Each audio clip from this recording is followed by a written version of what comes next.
Feliz sábado. Deus seja louvado por sua presença, por mais uma vez estarmos na casa de Deus para escutarmos o que Ele tem a nos falar através da palavra. Eu quero agradecer ao pastor José de Castro o convite, pastor Henrique, a oportunidade de compartilhar hoje a palavra de Deus. E para aproveitarmos bem o tempo, quero convidá-lo a ir direto à Bíblia. Abra sua Bíblia no livro de Gênesis, capítulo 14. Nós vamos ler uma história conhecida e pedir a Deus que fale ao nosso coração através da palavra essa manhã. Continue falando, porque em tudo que já vivemos, já ouvimos a presença e a voz de Deus. Mas vamos ler o texto bíblico de Gênesis capítulo 14. Nós vamos ler a partir do verso 17. Gênesis 14, a partir do verso 17. Antes de lermos, vamos mais uma vez fechar os olhos e vamos falar com Deus. Oremos. Querido Pai, muito obrigado, Senhor, pela oportunidade de estar na Tua casa, muito obrigado pela oportunidade que tivemos de louvar o Teu nome e pedir, como acabamos de fazer, que o Teu Santo Espírito, que a Tua presença seja derramada sobre nós como uma chuva essa manhã. Santo Deus, nós estamos com a nossa Bíblia aberta e pedimos que seja um símbolo do nosso coração também aberto e disposto a ouvir a Tua palavra, que o Senhor possa colocar ou retirar do nosso coração o que for da Tua vontade.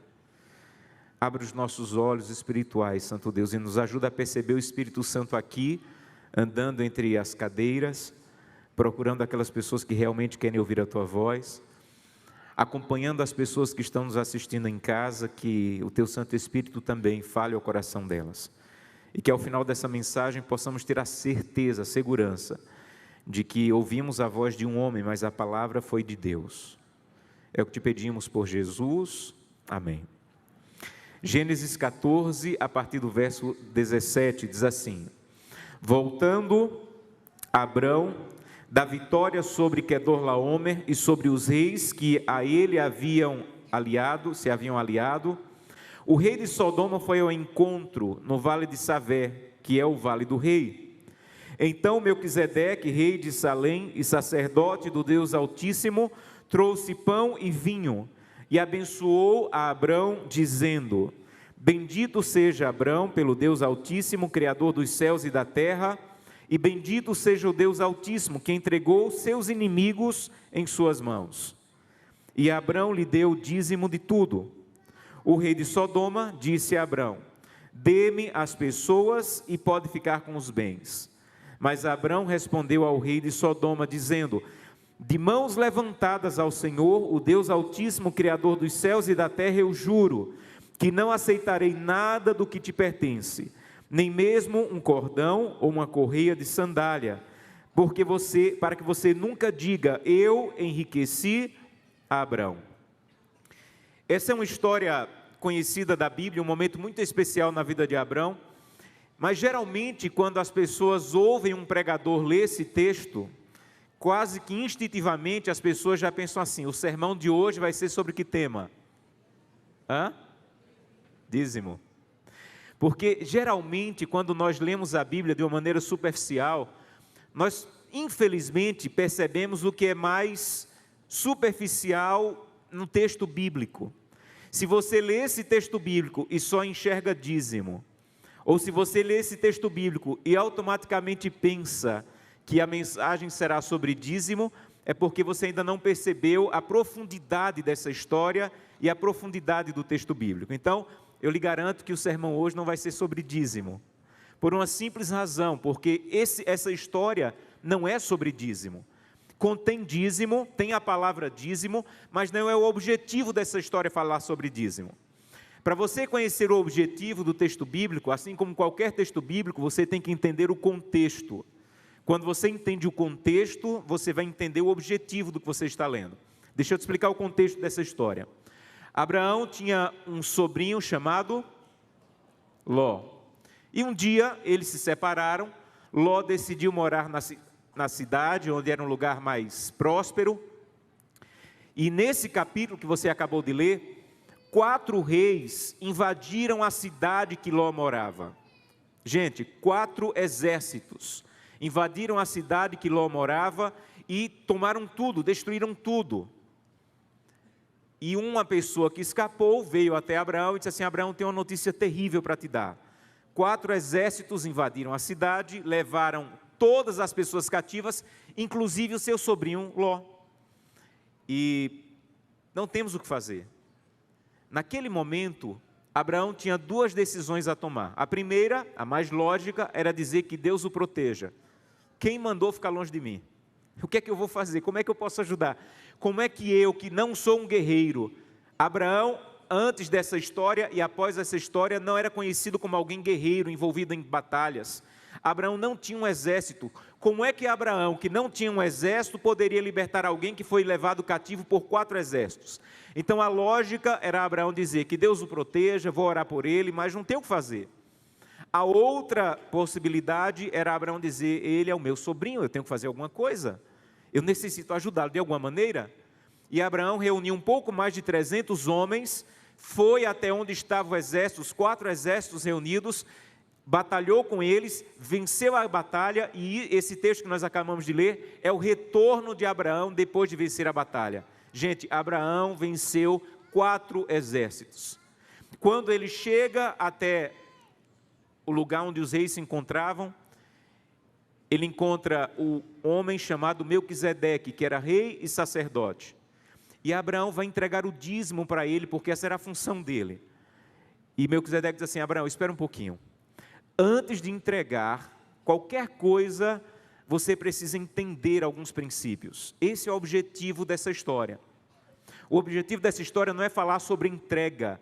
O objetivo dessa história é falar sobre a compreensão que alguém deve ter antes de entregar qualquer coisa a Deus. Porque entenda bem, fidelidade na Bíblia não é simplesmente entregar coisas, é compreender e amar porque entrega. Fidelidade na Bíblia não é guardar o sábado apenas, é compreender e amar porque vir à igreja, porque adorar a Deus nesse dia. Fidelidade na Bíblia não tem a ver com entregar dinheiro, tem a ver com compreender por que estou fazendo. Então o que nós vamos entender na mensagem dessa manhã é os princípios que Melquisedeque ensinou para Abraão e pode ensinar para mim e para você.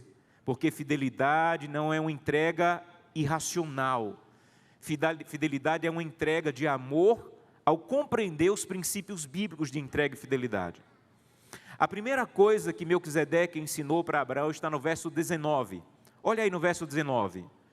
Abraão ouviu Melquisedeque dizendo assim: bendito seja o Deus Altíssimo, Criador dos céus e da terra. Aqui está o primeiro princípio.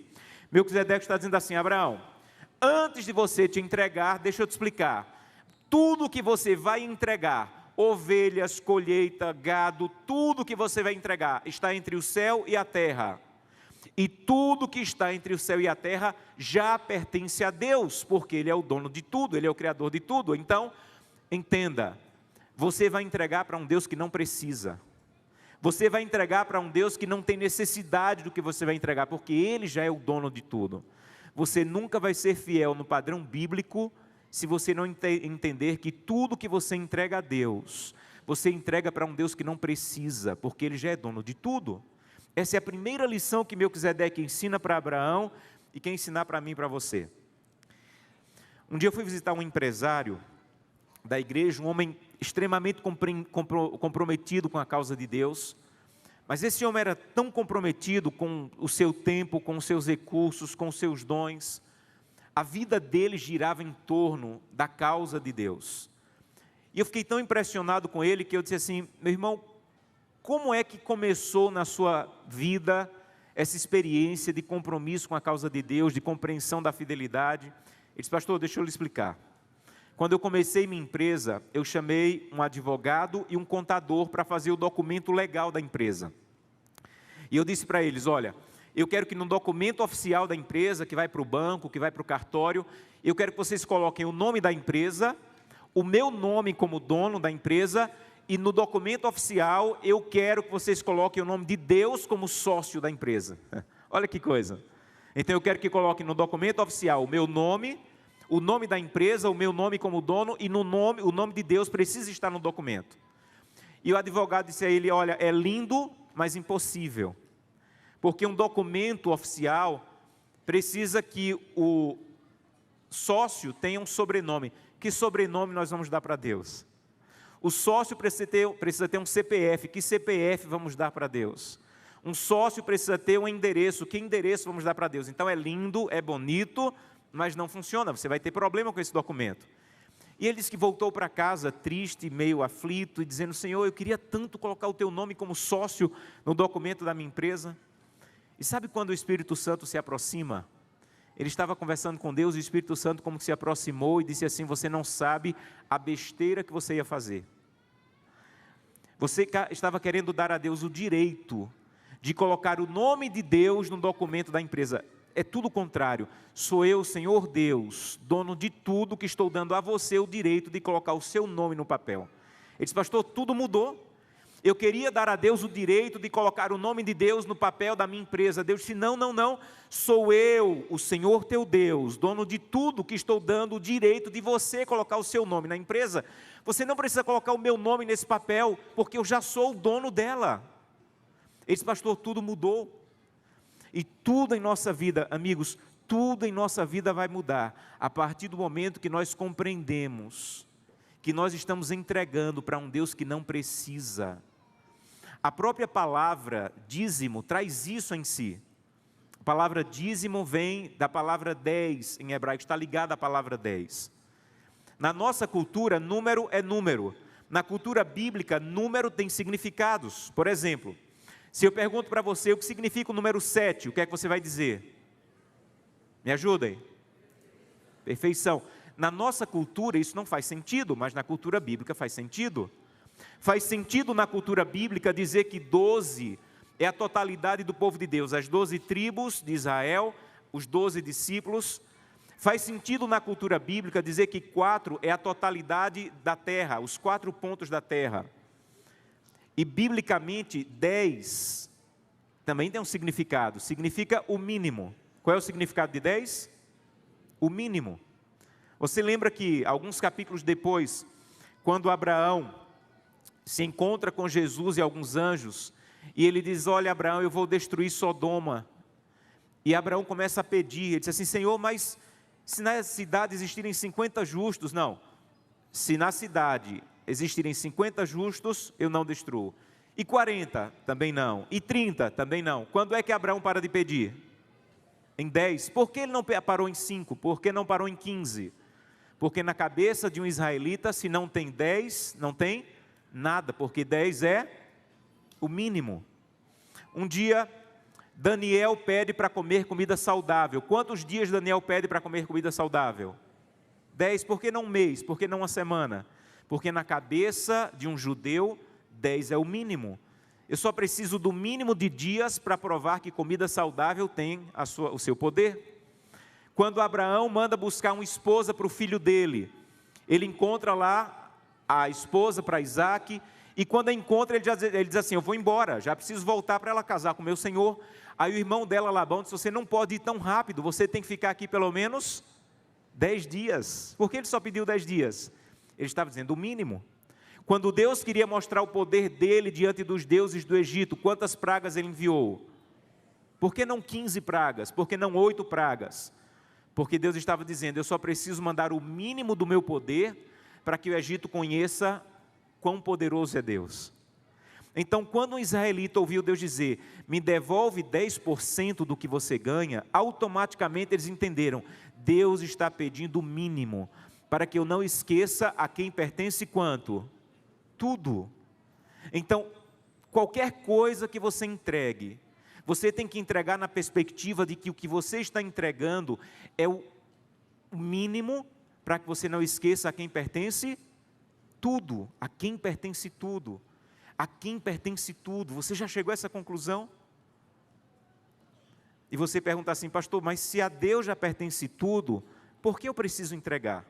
Entenda bem, há coisas na vida cristã que você entrega não porque Deus necessita, mas porque você necessita. Por exemplo, a oração. Nós dizemos que oramos para um Deus onisciente.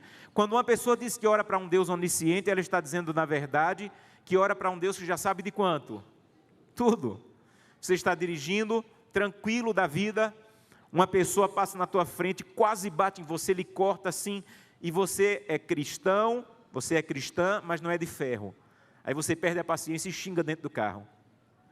E aí quando é à noite você vai orar, Senhor, eu estava meio-dia, o Senhor viu que eu estava tranquilo, Senhor, eu não queria problema. Mas a pessoa me cortou, passou na minha frente, e eu perdi a paciência, eu xinguei. Por que você vai contar isso para Deus à noite, se Ele estava meio-dia e ouviu você xingar? É porque você ora porque Deus necessita, ou você necessita? Eu necessito orar. Quando Deus pede que você cuide do seu corpo, que você viva de acordo com os princípios bíblicos de saúde, não é porque Deus vai emagrecer ou engordar, ter ou não ter diabetes, é você que precisa. Quando Deus pede que você guarde o sábado, que venha à casa dele, não é porque Deus acordou desanimado e disse, olha como eu queria, estou tão sozinho, minha casa está vazia, eu queria que eles viessem porque eu preciso, sou eu quem preciso. Há um texto no livro Testemunhos para a Igreja, volume 1, página 273, que Ellen White diz assim, vi que o sistema de dízimos e ofertas foi desenvolvido por Deus para manifestar o estado do coração e desenvolver o caráter. Vi que o sistema de dízimos e ofertas foi desenvolvido por Deus, criado por Deus, para desenvolver o caráter e manifestar o estado do coração. Então, quando você entrega, não é porque Deus necessita, é porque, ao entregar, Deus está tendo a oportunidade de arrancar o egoísmo do meu coração, que foi plantado pelo pecado, e no lugar colocar amor. Então a primeira coisa que você precisa entender sobre fidelidade é, eu vou entregar para um Deus que não precisa, sou eu quem preciso entregar. Não vai fazer bem para a saúde de Deus, cuidar do corpo, vai fazer bem para mim. Não vai fazer bem para a família de Deus, que eu guarde o sábado, vai fazer bem para o meu casamento, vai fazer bem para a minha família. Então o primeiro princípio que Abraão ensinou para Melquisedeque, você vai entregar para um Deus que não precisa, porque Ele já é dono de tudo. E quando você entrega uma parte, é apenas para não esquecer a quem pertence tudo. Então entende bem. Amigos, não há um versículo na Bíblia que diga que Deus só quer o sábado. Não há um versículo na Bíblia que diga que em uma semana de 7 dias, Deus só quer o sábado. Esse versículo não existe na Bíblia. Quando eu era criança, cantava uma música assim no departamento infantil. 1, 2, 3, 4, 5, 6 para nós, e o 7º é para Cristo. Em essência, essa música está errada. Eu não posso acreditar que o domingo é meu, a segunda eu faço o que eu quero, na terça eu leio a Bíblia se eu quiser, na quarta eu faço o que eu quero, quinta e sexta, e no sábado pronto, estou no sábado pela manhã na igreja, dizendo, está aqui, Senhor, o sábado que o Senhor quer. É por isso que Malaquias e Isaías têm versículos que Deus diz assim, eu não suporto mais os sábados que vocês guardam. Não é que Deus não queira mais o sábado, é porque Deus não quer pessoas no sábado que passaram a semana longe dEle. A Deus pertence tudo, e o que você entrega é só para não esquecer a quem pertence tudo. Então Deus quer o domingo, Deus quer a segunda, Deus quer a terça, Deus quer a quarta, Deus quer a quinta, Deus quer a sexta. E o sábado é para celebrar a presença de um Deus que você aprendeu a passar a semana com Ele. Um dia eu procurei um pastor experiente, um homem de Deus que eu admirava muito. E no meu último distrito pastoral, eu disse, pastor, eu estou preocupado com a minha igreja, o culto de quarta-feira, o culto de oração está vazio. E eu me preocupo muito com a igreja vazia no culto de quarta-feira. Ele disse assim, Josanã, eu também me preocupo com o culto de quarta-feira vazio, mas sabe o que mais me preocupa? Não é a igreja vazia na quarta, o que mais me preocupa é a igreja cheia no sábado, mas de pessoas que passaram a semana longe de Deus. Isso é o que mais me preocupa. E eu tive que concordar com ele. O que mais deveria nos preocupar é estar no sábado, dizendo, Senhor, aqui estão as 4 horas que o Senhor pediu. Enquanto Deus diz assim, meu filho, você não entendeu nada. Eu não queria 4 horas no sábado pela manhã. Eu queria você ao longo da semana, e o sábado é para celebrar apenas uma semana que passamos juntos. Eu conheci um senhor que tem mais de 70 lojas de imóveis espalhadas por um estado do Brasil. E ele entendeu que Deus tem mais horas sagradas na semana do que o sábado pela manhã. Você já entendeu isso? Você já entendeu que Deus tem mais horas sagradas na tua semana do que o sábado pela manhã? Você já entendeu que o culto familiar deveria ser tão sagrado para você quanto a hora que você passa na igreja no sábado pela manhã? Você já entendeu que a tua devoção pessoal, o teu momento de devoção pessoal, deveria ser tão sagrado quanto você tenta fazer o sábado?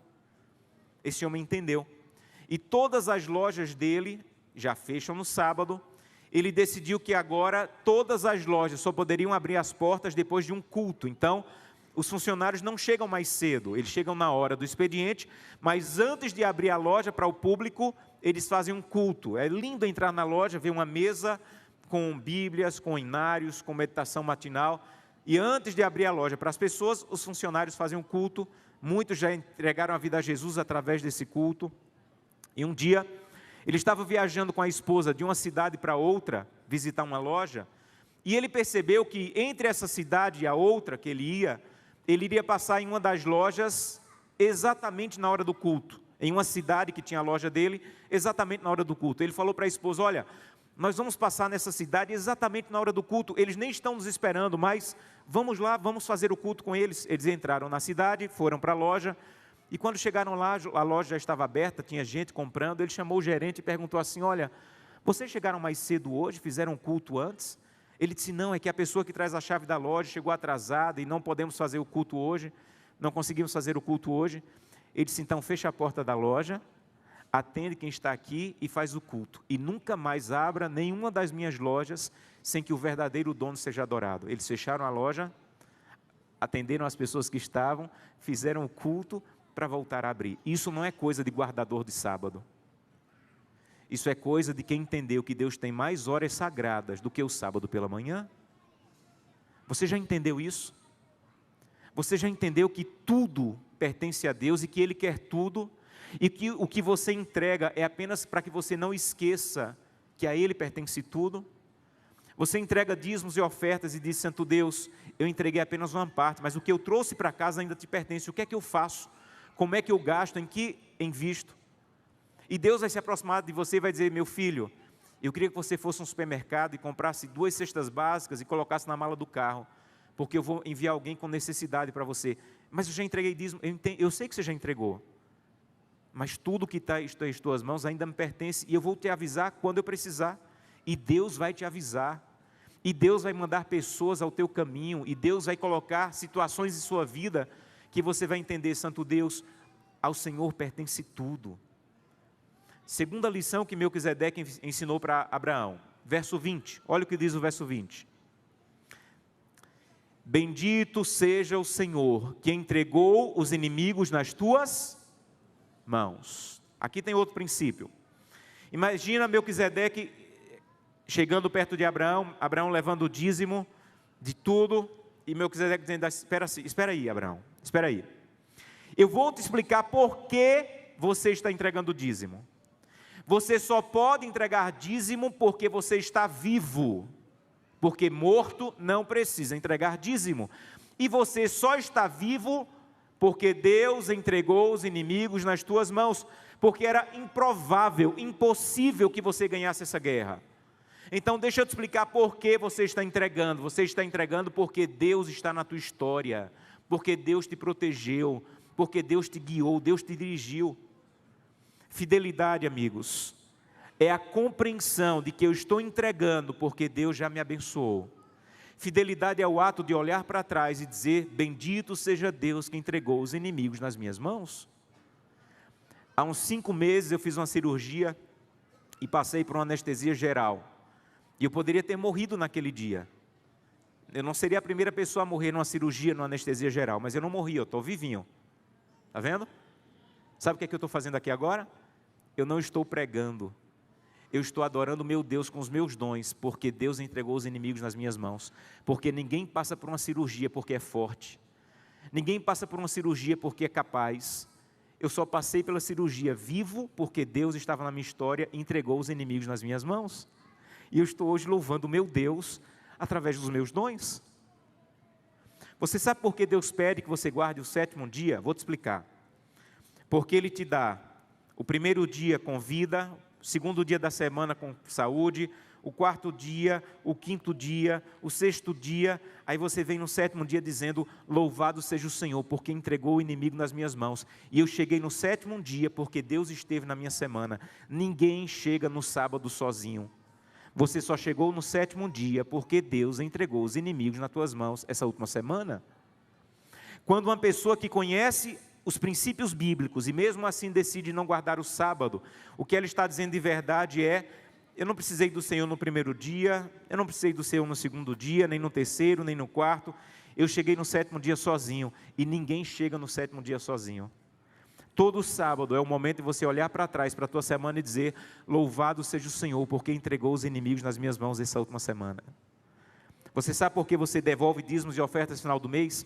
Porque você diz, Santo Deus, a primeira semana o Senhor me deu capacidade de trabalhar, a segunda semana o Senhor me deu sabedoria, a quarta semana o Senhor me deu força, e eu chego aqui no final do mês reconhecendo que o Senhor entregou os inimigos nas minhas mãos e me deu vitória. Por isso eu cheguei no final do mês, porque você só chega no final do mês porque tem um Deus na tua história.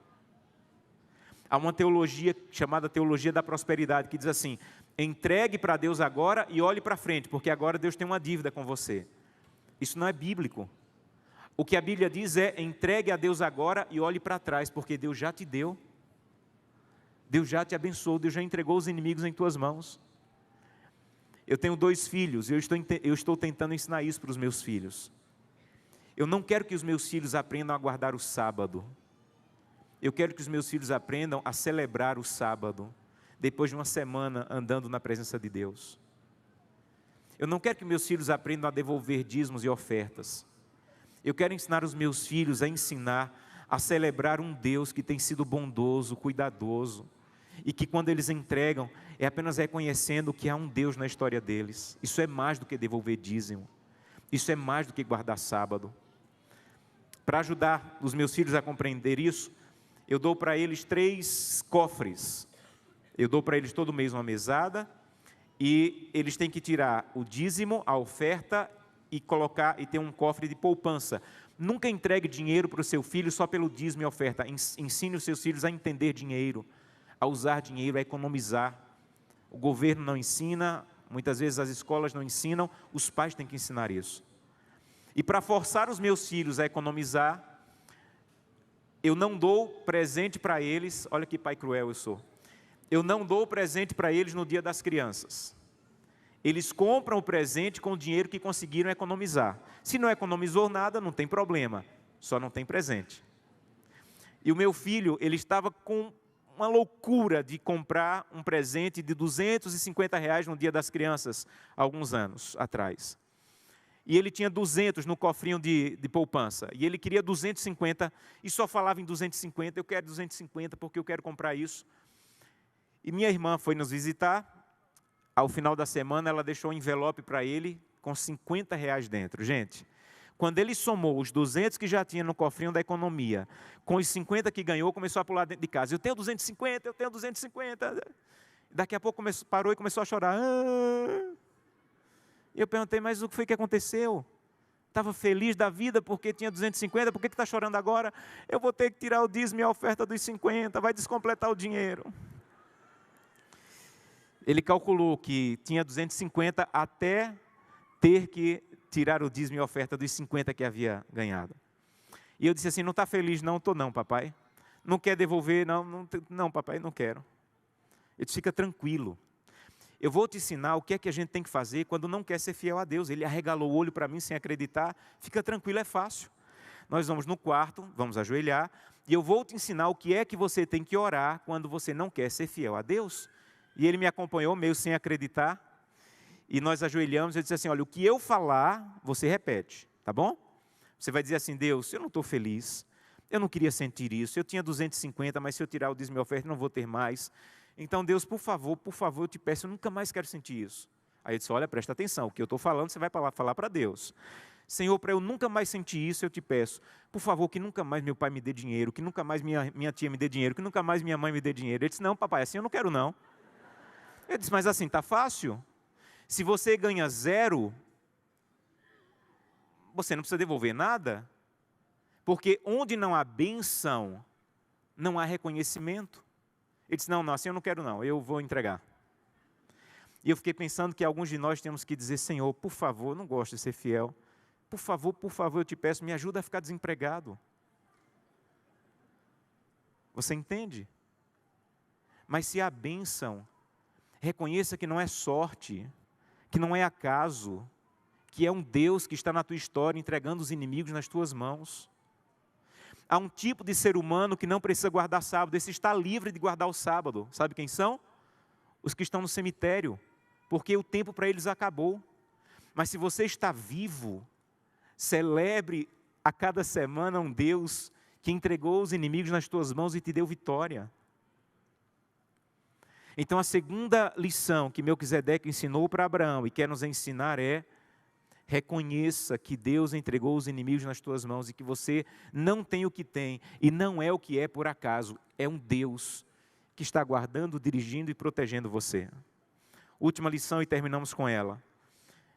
Havia uma lei na época de Abraão que dizia que quem ganhasse a guerra ganhava tudo. Alguns conhecem como Código de Hammurabi.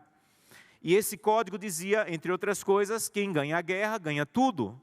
Quem ganhou a guerra? Abraão. Então ele era dono de quanto? Tudo. Tanto do exército vitorioso quanto do inimigo. Aí o rei de Sodoma, que conhecia essa lei, disse assim: Abraão, eu conheço a lei, eu sei como é, eu sei que você deve levar tudo, mas eu te peço, por favor, não leva tudo, leva só uma parte. Aí a Bíblia diz, você leu, que Abraão levantou a mão para o céu e disse assim: levanto minha mão diante do Senhor, que eu não quero nem um cordão e nem uma correia de sandália do que é teu, porque eu não quero nunca que você diga que você enriqueceu Abraão. Gente, se Abraão leva tudo, não era crime, porque a lei dizia que ele poderia levar tudo. Você sabe por que Abraão não quis? Porque ele entendeu rapidamente uma lição que precisamos entender, chamada dependência. A coisa mais difícil a entender no processo de santificação é dependência. Essa é a coisa que nós temos mais dificuldade de aprender. Você sabe por que uma família sai de casa sem fazer o culto familiar? Porque não aprendeu dependência.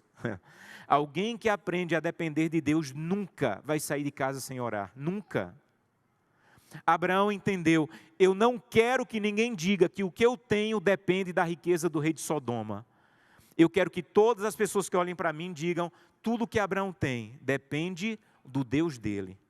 Eu não quero nada em minhas mãos que não seja fruto da ação de Deus na minha vida. Eu poderia até ter mais dinheiro se eu não fosse fiel a Deus, mas eu não quero nada na minha conta que diga: ele tem muito porque é infiel a Deus. Eu quero que tudo que eu tenha diga: o que ele tem é porque ele depende do Deus dele.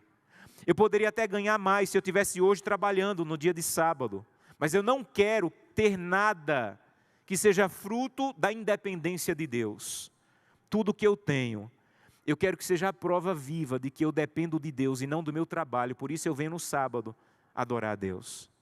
Levanto minhas mãos aos céus para dizer: tudo que eu tenho e tudo que eu sou é resultado do meu Deus, e não do meu esforço, e não do meu trabalho, e não da minha sabedoria ou capacidade.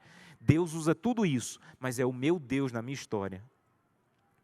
Me permitam terminar com a última história. Eu estava fazendo uma caravana de pregações no Maranhão. E na primeira noite, cada dia eu iria pregar em um auditório. No primeiro auditório que eu preguei, ao final, uma jovem me procurou e disse: pastor, por favor, me ajuda. E ela começou a chorar. Ela disse: eu faço psicologia em nossa universidade na Bahia. E eu sou a primeira pessoa da família a fazer faculdade. Minha família não tem condições de me ajudar. Eu colportei, vendi, consegui alguma coisa, mas eu ainda preciso de R$2.000 para fechar a matrícula daqui a 2 dias. Pastor, eu não tenho mais o que fazer, eu não tenho a quem pedir mais, o senhor não me conhece, mas por favor, pastor, me socorre. E eu disse: olha, eu não tenho o dinheiro completo, mas eu vou dar um jeito. Vamos orar, anotei o número dela, orei com ela. Eu disse: em 2 dias eu te chamo. Algum jeito Deus vai mandar a solução. Fui pregar no outro dia, em outra igreja, e um irmão se aproximou de mim no final com um envelope. Estava gordinho assim o envelope. E aí ele disse: pastor, Deus me avisou para lhe entregar esse envelope. Eu disse: irmão, o que tem nesse envelope? Ele disse: dinheiro. Eu disse: irmão, mas um pastor adventista não recebe dinheiro na porta da igreja? Ele disse, pastor, eu sei, mas alguma coisa me diz para te entregar esse dinheiro. E eu disse, irmão, quanto tem nesse envelope? Ele falou, R$2.000. E eu disse, irmão, deixa eu lhe contar o que aconteceu ontem. Contei a história para ele, o senhor me permite ligar para ela, para a gente se encontrar e ela pegar esse dinheiro? Ele disse, claro, pastor, agora eu entendi. E aí eu conheci esse irmão muito querido, irmão Alves. E ele entregou o dinheiro para ela, ela conseguiu, já concluiu a faculdade. E aí eu conheci esse homem e nos tornamos muito amigos. Ele sempre ligava para mim, nós orávamos juntos, o senhor já idoso, e fizemos uma amizade muito bonita, sempre conversávamos, sempre orávamos um pelo outro. E um dia ele me ligou e disse, pastor, eu tenho uma notícia ruim para lhe dar.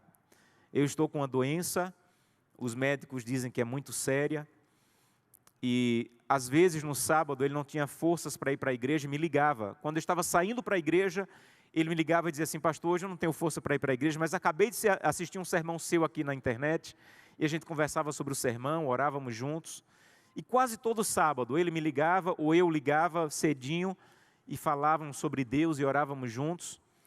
E um dia, há uns 4 meses atrás, a esposa me ligou, e eu pensava no sábado pela manhã, eu pensava que era por um sermão que ele estava ouvindo, e ela disse, pastor, hoje não é pelo sermão, ele está na UTI.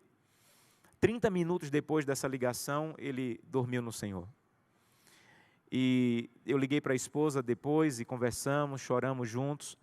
E ela me disse, pastor, o senhor poderia fazer um culto pelo Zoom com os meus filhos? Eles têm 5 filhos já adultos. Eu disse, claro. E durante a semana, após o funeral, ela reuniu os filhos, fiz um culto com eles e contei a história desse envelope, dos R$2.000, que os filhos não sabiam. Eles choraram. E ela disse, pastor, eu posso falar os últimos dias do seu amigo? O que aconteceu? Eu disse, por favor. E ela disse, olha, nós já conversávamos, pastor, abertamente da morte. Ele sabia que estava próximo. E um dia eu perguntei para ele assim, querido, o que é que você quer que eu coloque na lápide, no cemitério? Você quer que eu coloque o seu nome, que você é empresário? Ele tinha fazendas de gado, de criação de peixes, tambaqui. Você quer que eu coloque que você era fazendeiro ou empresário? Eu disse, não. Na minha lápide eu quero que coloque o meu nome e que coloque que eu sou o diácono da Igreja Adventista do Sétimo Dia. Aí ela perguntou, mas ninguém sabe o que é diácono. Ele falou, por isso. Porque quando alguém perguntar, o que é esse negócio aqui de diácono? É a oportunidade para vocês dizerem quem eu sou e a quem eu sirvo. E tem mais. Ele falou, eu tenho aquele terno, ele tinha um terno que ele só usava exclusivamente para vir para a igreja ser diácono. Ele não usava para casamento, ele não usava para nada mais. Aquele terno era só para ser diácono. Ele disse assim, eu quero ir para o cemitério enterrado com o meu terno de diácono. Porque quando Jesus voltar e me ressuscitar, eu vou dizer, Jesus, se tiver diácono no céu, já estou vestido. Já estou pronto. E o meu amigo descansou no Senhor há alguns meses, mas ele descansou com um princípio de vida. Eu não quero que as pessoas me conheçam pelo que eu tenho, eu não quero que as pessoas me conheçam pelo que eu possuo, pelo que eu sou, eu quero que as pessoas me conheçam por quem eu sirvo, a quem eu dedico o melhor da minha vida. Eu quero convidá-lo essa manhã a tomar a mesma decisão e dizer, Santo Deus, me ajuda a compreender que o teu desejo não é simplesmente que eu esteja na igreja no sábado pela manhã, o teu desejo é que eu passe a semana ao teu lado, e que o sábado seja um dia de celebração de um Deus que eu conheci durante a semana. Que o teu desejo não é simplesmente que eu entregue um valor a cada mês. O teu desejo é que eu compreenda que tudo que tenho e que tudo que eu sou pertence a Deus. E que quando Deus precisar sussurrar e dizer, meu filho, eu preciso que você entregue mais, que você se dedique mais, eu quero estar pronto para isso. Tudo que tenho e tudo que eu sou pertence a Ti. E eu quero tomar a decisão hoje, ou reafirmar minha decisão, não simplesmente de entregar sábado e dízimos, mas de aprender a adorar a Deus. Quantos querem pedir a Deus isso essa manhã? Você sabe que a coisa mais perigosa do mundo é levantar a mão no apelo? Ananias e Safira morreram porque levantaram a mão no apelo de Pedro. E não cumpriram o que disseram no apelo. Quando você levantou a mão, sabe o que você está dizendo? Senhor, eu entendi o que esse homem falou, então amanhã eu vou começar o dia fazendo culto familiar, faz tempo que eu não faço. Eu vou assistir um pouco menos de internet, porque eu quero passar mais tempo orando e lendo a Bíblia. O que você levantou a mão agora precisa se transformar em prática. Então eu vou fazer o apelo de novo. Quantos querem dizer, Santo Deus, é isso realmente, eu entendi, é isso que eu quero. Eu não quero simplesmente o sábado pela manhã, eu quero te adorar e andar contigo. Quantos querem dizer isso a Deus? Feche seus olhos, vamos falar com Deus. Querido Pai, que o que eu não consegui falar com minhas palavras, que o Teu Santo Espírito complete. Mas eu te peço que cada pessoa essa manhã saia daqui com a certeza e a segurança de que a palavra de Deus falou com ela. Não era para 400 pessoas, era com ela. E o Senhor disse: meu filho, eu estou feliz de você estar na minha casa hoje, mas eu senti sua falta na segunda. Eu não pude falar com você na terça, você não me permitiu falar o teu coração na quinta. Então que bom que você está aqui no sábado, mas que tal se nós aprendermos a caminhar durante a semana juntos? Estou feliz que você entregou o dízimo hoje, mas segunda-feira eu vou te pedir uma cesta básica, e talvez você não me ouça, porque você ainda não entendeu a quem pertence tudo. Ajuda-nos, Santo Deus, a aprender a te adorar, e que a nossa fidelidade seja o resultado da compreensão de quem é o nosso Deus, e do nosso desejo de entregar tudo o que temos e tudo o que somos a esse Deus maravilhoso. Que o nosso levantar a mão se traduza em prática ainda hoje, pela hora que vamos dormir, pelo que vamos comer, pelo que vamos acessar, pelo que vamos ouvir, e que tudo o que temos e somos, possamos dar prova e testemunho de que é completamente de Deus, e exclusivamente de Deus. É o que te peço em nome de Jesus, amém. Que Deus te abençoe.